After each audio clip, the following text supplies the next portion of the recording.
Sammy Hennessy with UCCS Athletics, and I'm here with head softball coach, Coach Ricki.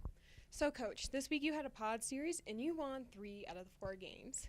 Now, do you think after last week's series against Dixie State, your team kind of woke up and was, willing to put in the fight and to keep going and start strong and end strong? Well, for sure. I mean, I think that we gained a lot of confidence from the Dixie series, despite it being one where we didn't come out with a win within the series. Playing the 2 extra inning games and competing, through regulation and beyond, I think was a really good setup for us to come home. And, even the game that we dropped, that first game of this pod series, we were right there. We were in the spot that you want to be with runners in scoring position with the last inning to try to walk off with that one. So, that one hurts a little bit. You always want to go out and get that first one in a series, but I was really proud of the way the kids competed the rest of the series and were able to pick up 3. Definitely. And then in the game against FLC on Saturday, you guys were kind of down at the beginning, but that didn't stop you. You guys tied it up at 4-4 in the 5th, and then you had White, who had won the game in a walk-off fashion. What do you have to say about her performance during this game and the rest of the teams? Well, anytime you've got a situation where you can walk off, that's a high-tension, high-anxiety type situation for kids. And for her to go in and just be poised in that at-bat was great. And we had pinch run and had Bryn Horton on second base. I would have to say, if she's not the top, she's one of the fastest kids on our team. And she came in and made a really nice turn to be able to get in before the throw. So it's just a really great moment when you get to see someone come into a high-pressure situation and do well.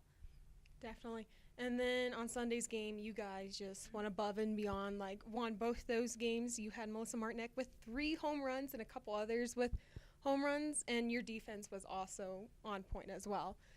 What do you have to say about, their dedication, kind of struggling the first day, but ending it, super well and everything? Well, I think it's great to see that kind of resilience. I mean, the pitching helped our defense a ton. We were really in command and had a number of at-bats, probably the bulk of our at-bats, where pitchers were getting ahead of people, and that helps your defense a ton.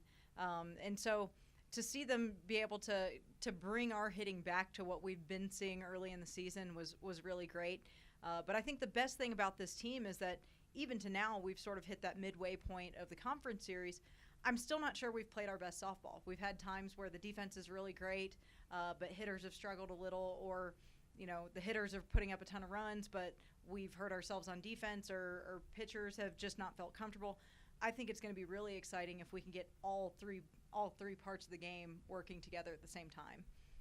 Absolutely. And then this weekend, you have another pod series in Durango, Colorado, and you're going against Fort Lewis College again, and also Colorado School of Mines.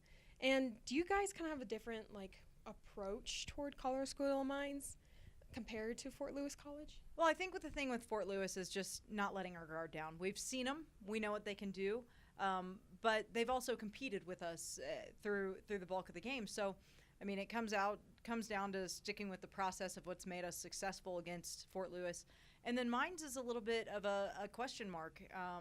When you go to scout them, the numbers are very hard to get an indication of how it is exactly that they're winning games. So we've read a ton of play-by-plays, and it just seems like it's going to be all about pace and approach for us in terms of how we go about pacing our offense and going to work against their pitching staff, because their staff has done very well, and we've got to figure out how to poke holes both in the pitching staff and in their defense.